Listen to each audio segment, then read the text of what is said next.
How are you? Ariadne is fine? Do you want to say something, promise, to the crowd? You're fine, okay. Thank you. Thank you. He's coming to say something now. Prepare something big. Promise, turn off the volume of your phone, please.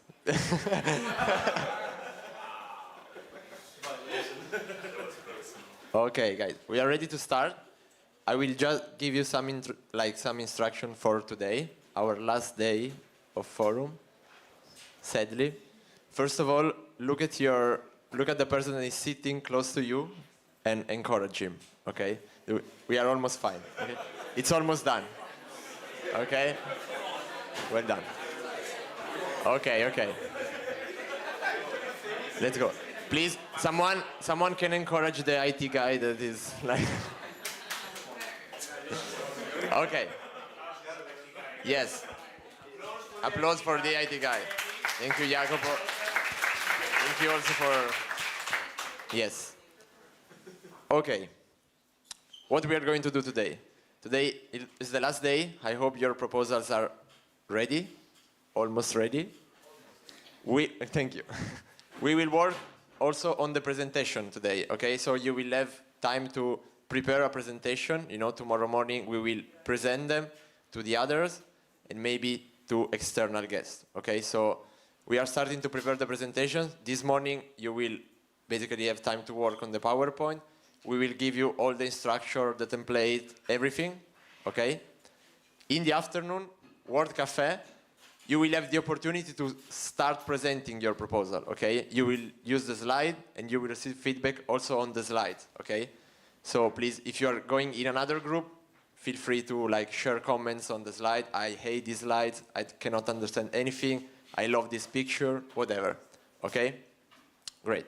And then in the late afternoon, at the end, we will be closing again in our groups and you will have time to test your proposal, okay?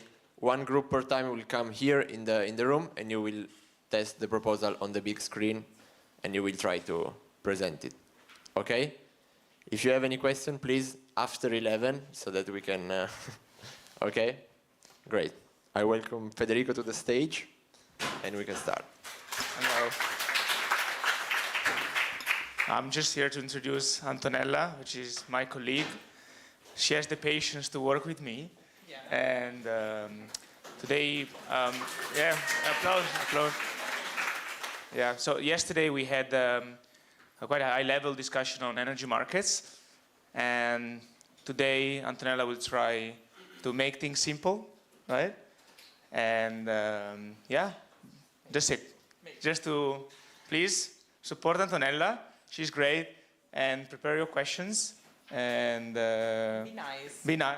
Be nice with the questions.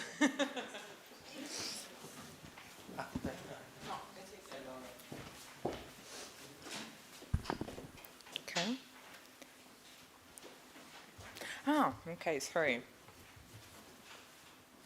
It's already here, sorry.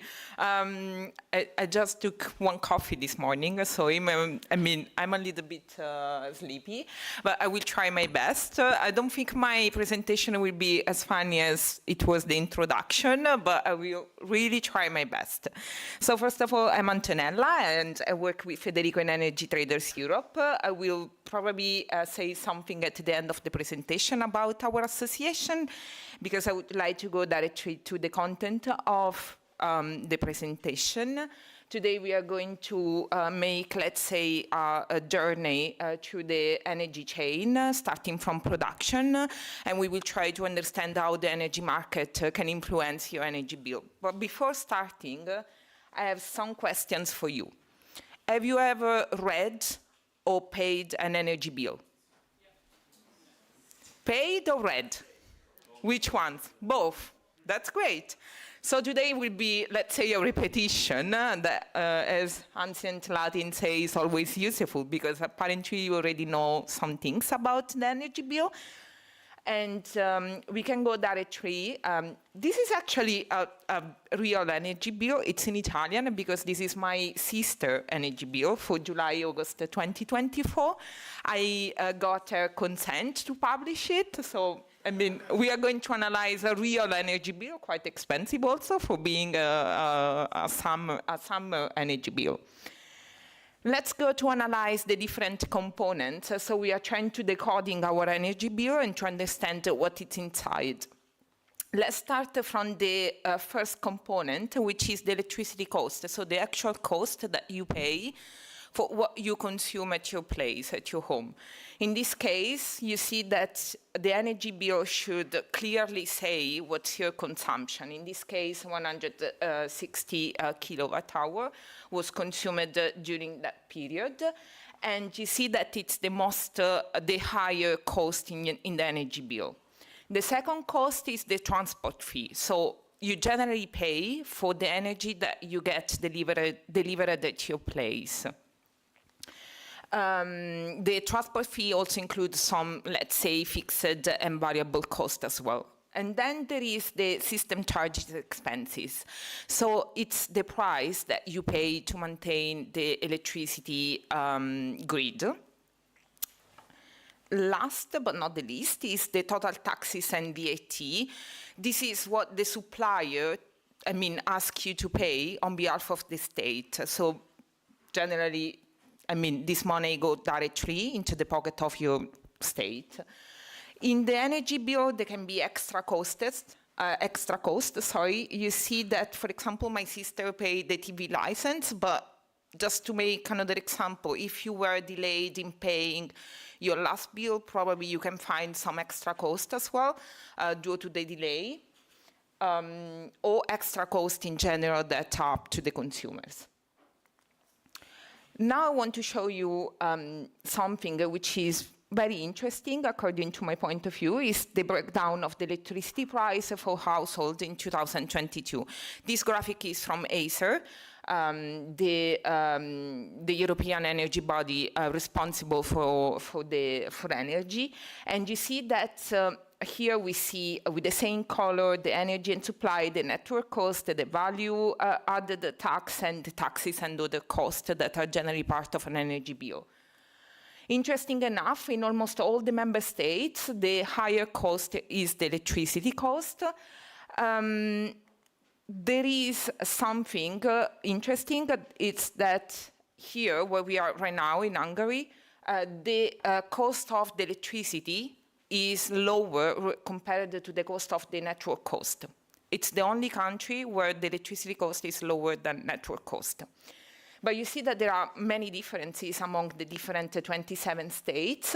For example, let's have a look at the taxes and the extra cost. You can see that government apply different, let's say, rules. So we have countries such as the Norway, where the taxes are actually set to zero. So consumers don't pay any taxes to the government. It's not the only one, but there is also Greece and the Netherlands. But in that case, you actually pay only the energy cost. So you don't pay any network cost, you don't pay any taxes. And you see how much different can be the situation in many other member states. This is just to give you, broader overview of how an energy bill can look like in the different member states. The same for the gas. For the gas bill. So you see that also in this case, there are many differences among the member states. And more or less, you can see that the higher cost also in this case is the gas supply. Now we go directly to something very technical. The next few slides are a little bit more technical, so be nice with questions, as I said at the beginning of these few slides, because the energy market remains a mystery for me as well. I'm trying to still learn about it.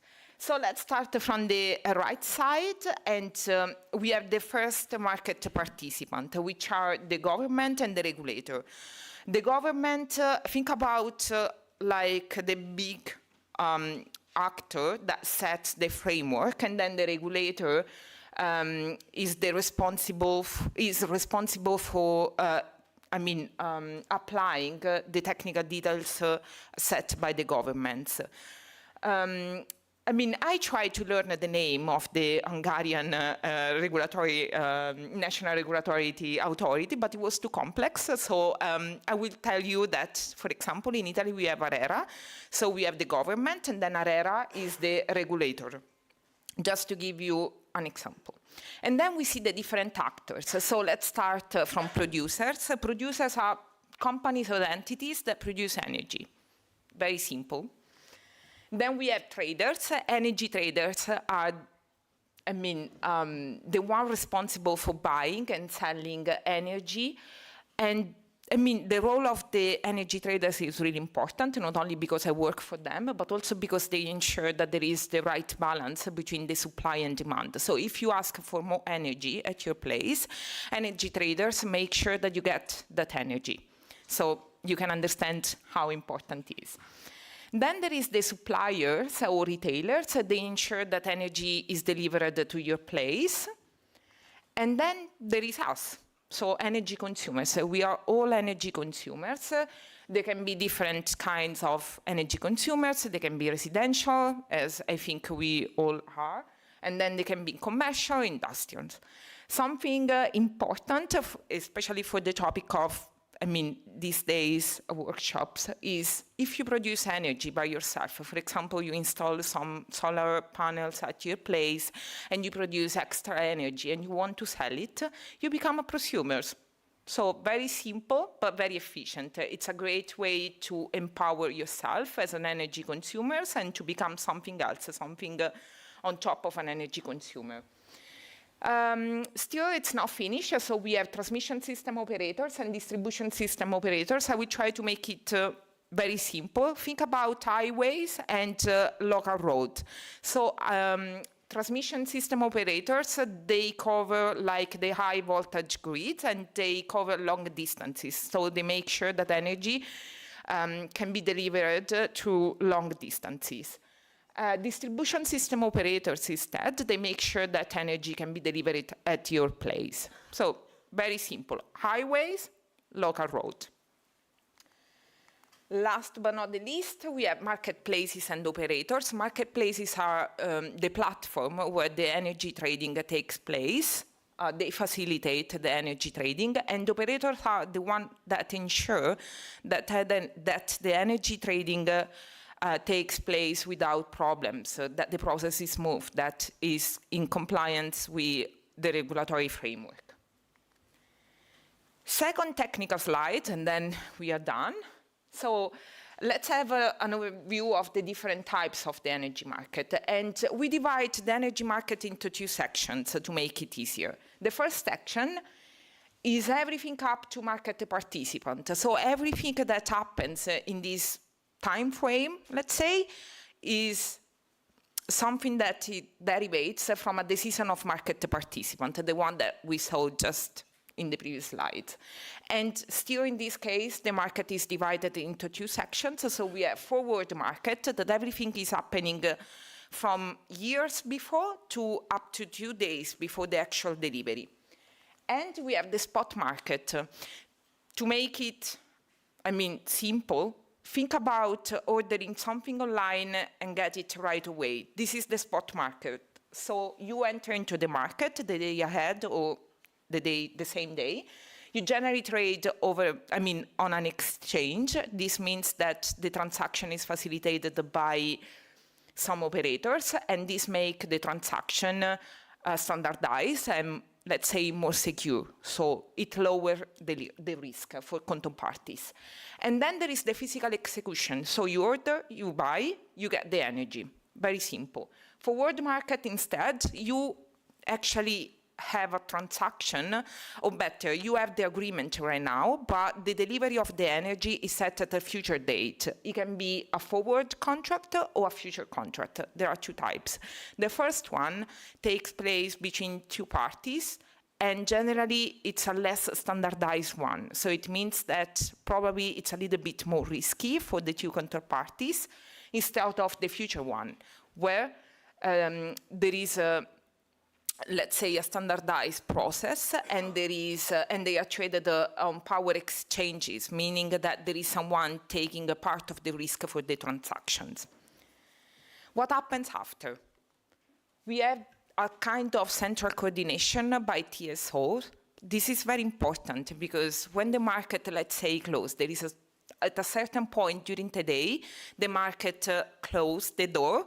And then what happens? That if I have, let's say, imbalances between what is demanded and what must be supplied, TSO plays their important role to make sure that there is a balance. So, I mean, as I said, it's quite important because if you ask them for more energy, they make sure you get that energy. Now, I mean, the technical part is over, so I can take a long breath and I can be a little bit more relaxed. As I said, be nice with questions. And we go to explore something that it's a little bit more understandable for everybody, but it's very interesting, I think. I mean, in the market, what we saw right now, there are fluctuations that are actually given by different factors. And you see that in the cycle. So there are simple factors as weather condition. So when winter is approaching, of course, energy prices generally go up. This is very simple. Then there are other reasons like management of infrastructure. Think about an accident that can happen to the electricity grid. Of course, who will pay for that accident? Unfortunately, it's us, because you see that in your bill, generally you pay for the maintenance of the grid. If something goes wrong with the grid, you will pay probably extra cost to fix that problem. And then there are regulatory changes. We saw before that the state can decide, that a state can decide to lower your energy bill by, for example, set the price of VAT or taxes to 0. So we already saw how regulatory changes can impact your energy bill. And then there are geopolitical events and economic conditions. Why it's important to understand all these reasons? Because the more you know about them, the more you can understand what is coming next in your energy bill. Let's see some practical example. In these graphics, always by Acer, so we see that we see the breakdown of the average electricity price for households between 2019 and 2022. We saw that there was a light drop between 2019 and 2020. But then, I mean, there was a big increase, especially between 2021 and 2022. I think we all know the reasons behind this increase. And what we can see is that probably governments are taking a, let's say, decision to lower some of the other components of the bills, but I think we all saw how much our energy bills increased in the past few years. The same for gas, and here we see that the difference is even like the increase is even bigger and higher than for electricity. So we saw that actually between 2021 and 2022, the increase was about 20 points percentage, so quite a lot. Now we have some tips. I try to group some tips for you to lower your energy bills. Let's start from the red ones on the right side. I mean, turn off your refrigerators or any equipment that you have at home. Maybe you need to adapt a little bit your diary, but I mean, it can be a solution. Wear all your clothes at once. It can be a little bit uncomfortable, but I mean, why not? Or steal energy from your neighbor. I mean, and I'm not saying that because I come from Italy, where, I mean, maybe it's a little bit common, but I have to say, because we are recorded, that this is not recommended, so for the sake of the recordings. On the central side, we see instead some acceptable and maybe even nice ideas. You know that there is these popular events like candlelight nights, so turn off your lights at home and organize maybe a romantic party for your partner. Or dance at home, just, I mean, if you are full and you just want to have fun. Or try to turn off your equipment. This is something very, let's say, I think useful for everybody, because today we spend most of our time in front of our laptop, studying, working. So when you go home, just turn off your equipment, your electronic equipment, and focus on something else. You can even speak to someone. These are acceptable. And then there are the most important one. Get informed. What you are doing today is great. You are taking part to this kind of initiative, but you can read, you can study, you can, be more aware of what is going on.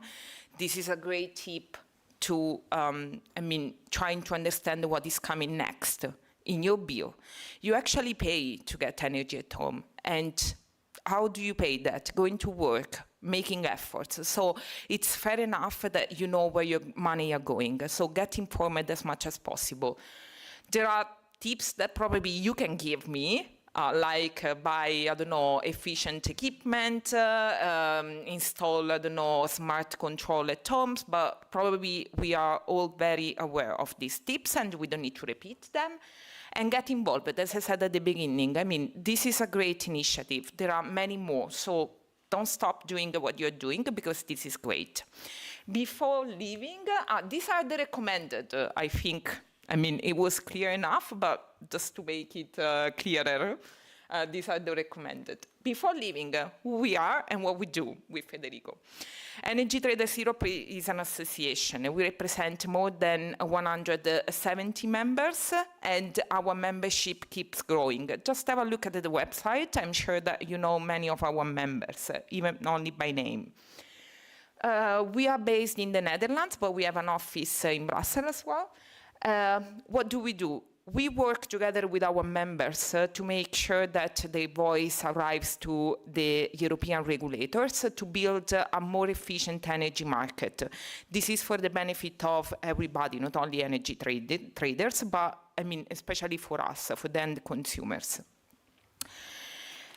We recently published some recommendation for the new policy cycle, 2024-2029. In the slides that you will probably get, there is the link, otherwise just go to our website. Tomorrow we will be also at the Career Festival. So, just stop by, say hello. We have exciting news, we are hiring. So if you want to contribute to the energy market, just come and say hi to us and we will have a talk about that. Thanks a lot.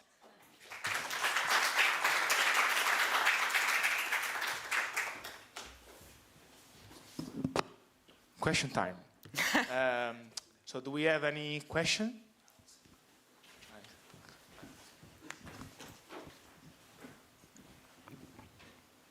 Thank you for the presentation. My name is Asfandyar. I saw the graph of pricing compositions in different countries. Yeah. Some of those graphs have a negative bar, and probably there were taxes. I wanted to understand why is that so in those specific countries?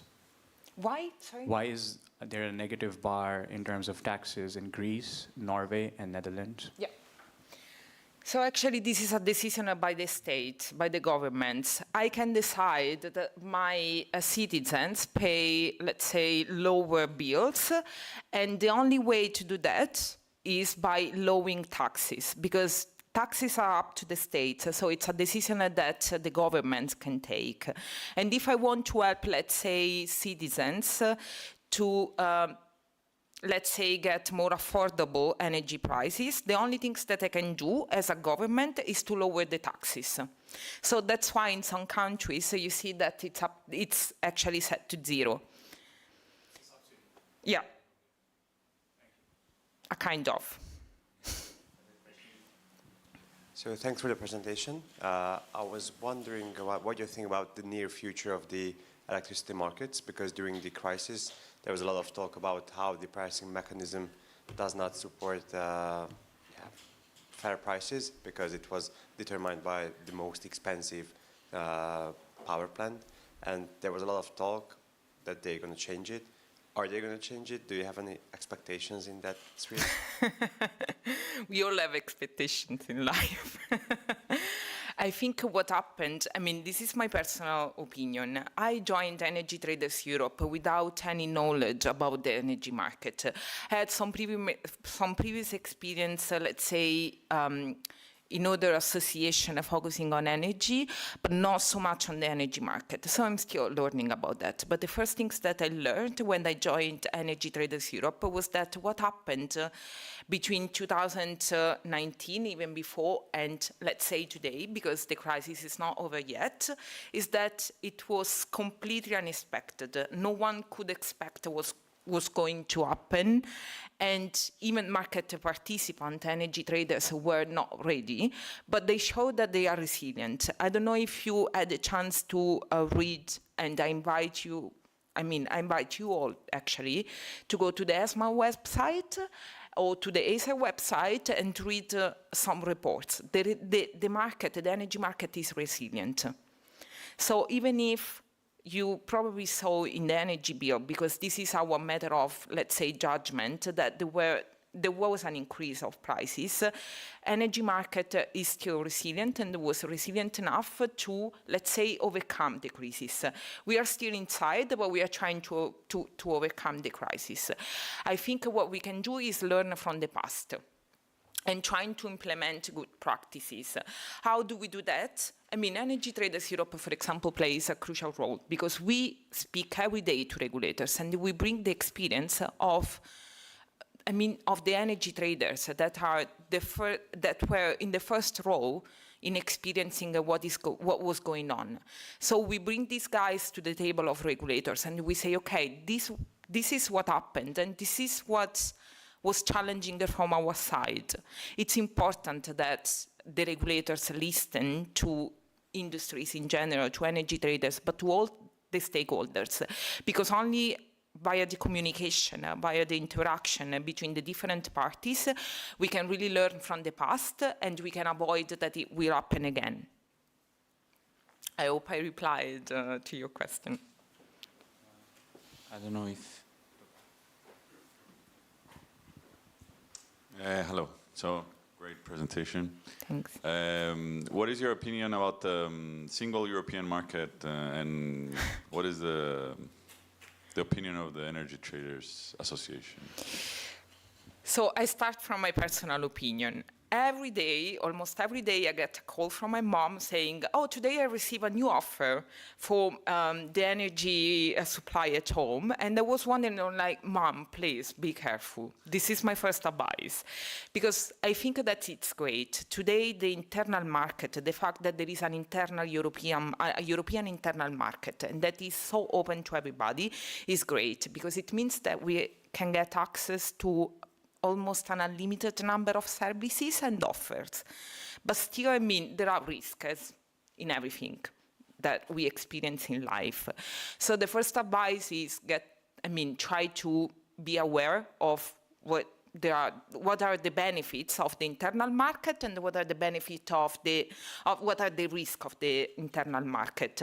This is not only for who works in the energy or who is behind the scenes, but this is, I think, a suggestion that is applicable to everybody. What energy traders think about that? They think probably that it's great as long as it works in an efficient way, if it makes sense. And we are trying to get there. Of course, there are always different parties in every aspect, every field. So it's not only about the energy market. It's about, I work also for other industry associations, and it's always the same mechanism. So there are always parties asking for something and parties that think that this is not workable, let's say. But as I said, energy traders can really benefit from an internal market as long as the rules apply in an efficient and compliant way. Thanks for answering. I think we still have time for some questions. Thank you very much for the presentation. I'm very curious about the document that you were mentioning about your policy recommendation. Yeah.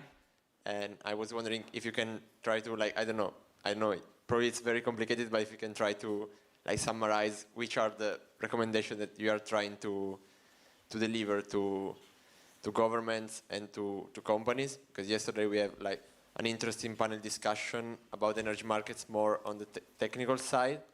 Which are the main topics from a policy point of view. Yeah, I don't know if I can actually open it. I'm not sure, but I can open it. Yeah, probably it's possible, but I don't know how to do that. So what we try to do, I worked a little bit on this document for the visual side at least, so I know what it's inside.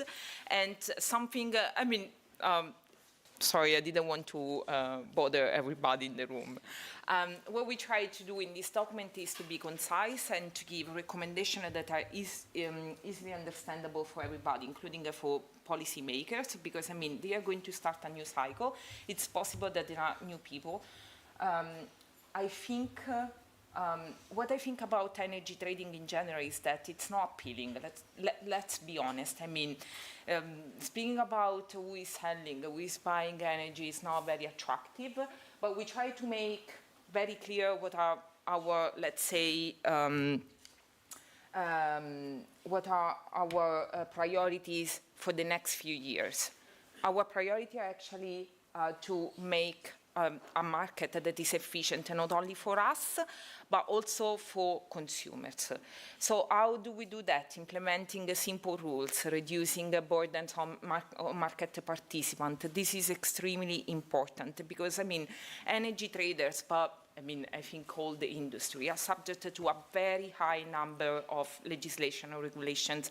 It's not always easy to track all of them and to be compliant. So I think this is one of the most important things that we want to bring to the next policy cycle.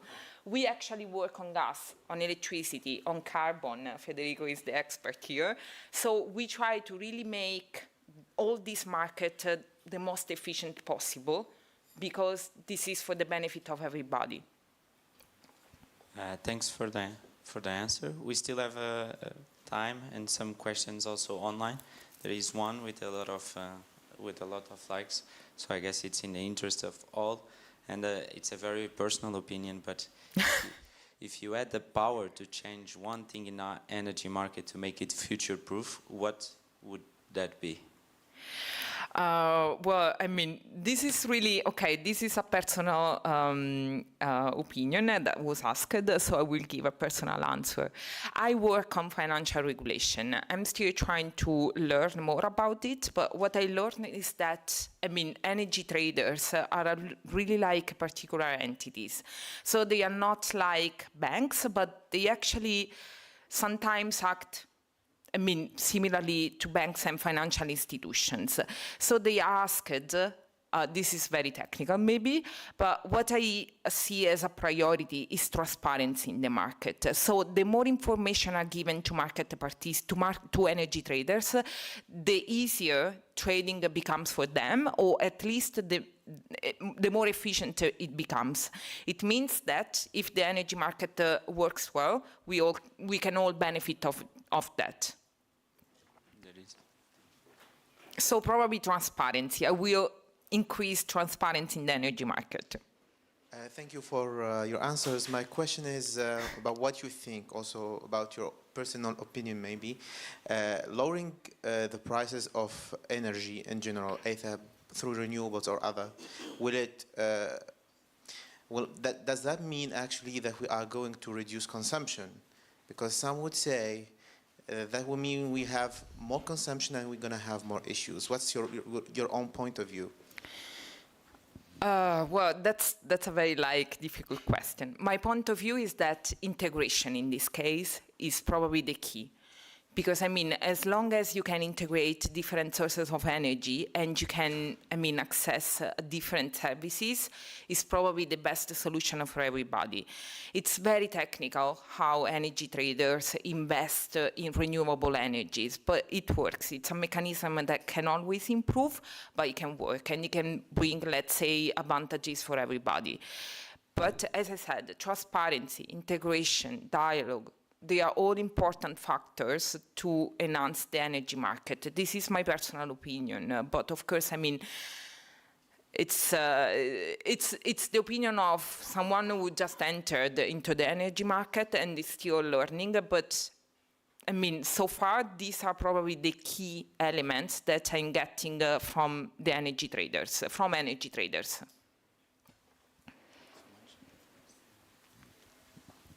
My second question was that a high amount of renewable energy integration into the energy markets create volatility. Would there always be a need of baseload solutions like coal power to provide stability in the market when we have renewable energies together with it? Yeah, I think this is probably one of the most interesting topic right now, because I mean policymakers, especially the new cycle, is really focusing on, let's say, phasing out fossil fuels. I mean, it's possible, it's needed, yes, probably it's needed, it's possible. Yes, it's possible, but it depends also on the needs of everybody. So, I mean, in a perfect world, we could say, yeah, by 2030, we will phasing out fossil fuels, we will move to only renewable energy sources. That would be great, but it's challenging, and we are trying to get there. But unfortunately, it's not so easy. Many of our members are already like really involved in producing energy from renewable sources, and like the decarbonization solutions. But it's not easy.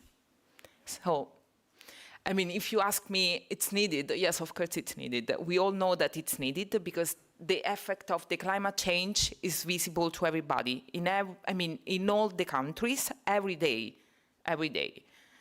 So I come from Italy, and the weather is not the same anymore. I don't know if you read anything about what is going on in Emilia-Romagna, what happened in the past few years. It's cycle, actually, because it's happening every year in almost a regular basis. And it's not normal. It never happened before. And this is a problem, of course. So if you ask me, we need solution, we need to phasing out fossil fuels, we need to fight climate change. I mean, I cannot stand here and say, oh no, it's all okay, we can keep using fossil fuels, we don't care about the decarbonization process and the fight against climate change. But this is not true, and I think energy traders know that very well. But it's only challenging. Thank you so much. I think we have a lot of questions, which I think is a good sign from the presentation. And you are coping well. And we are going to finish with this last one. Since you talk about those volatility and the events, the question is, how well can peak load events be predicted? Like how many days in advance? I think this is also very technical. It depends, but you can give also your answer. Sorry, I had to ask you to repeat it. Yeah, okay, no worry. How well can peak load events be predicted in terms of like these events, and how many days in advance? Okay, and I will try to give you some technical information and some non-technical information. There are tools that are made available to predict possible, let's say, peaks in the energy prices. Do they work? Yes, of course. They can work, they can be useful, especially for energy traders, because they can be more prepared. And if I'm more prepared to something that is coming, I know how to, let's say, confront it. They are based on what has been happening so far. So, I think we can all understand that it's not given that what has been happening so far will be the same of what is coming next. But of course, be prepared is something that can help. It can be predictable, yes. We can be more prepared, yes. If you speak, I tried to give you an answer from the energy trader's perspective. How can be more prepared as an end consumers, if it's useful as well, is what we spoke at the end of the presentation. So try to read what is coming on next, what is happening around the world, because it's a good way to track, if there are any, if at least you can expect some changes in your energy bill. I think when some of the probably very sad events happened in the past few months, we could all expect like some changes in our energy bills, because it had happened already in the past, so we were a little bit more prepared. This is probably let's say, a small secret that we learned from the past. Thank you so much. Thank you. Thank you, Antonella. I think really interesting session. Thinking about, us as consumers and even small choices that we can make and the impacts of those choices. Now, we're going to go for the coffee break. It's similar timings as yesterday. Please be on time today. 10:45 from upstairs, from the coffee break, you're going to go directly to your own groups, and you're going to have the implementation session. You're going to have an hour and a half to work on that. Today is all focused on preparing for the presentation, as Matteo has already explained at the start of the day. If you have any questions, do ask your team leaders / mentors. They're going to have more details and the templates that we can share. After that, 12:15, there's lunch, and I please ask you to be on time for the panel session in the afternoon, which starts at 1:45. So 1:40, please be back in this room, okay? Thank you very much.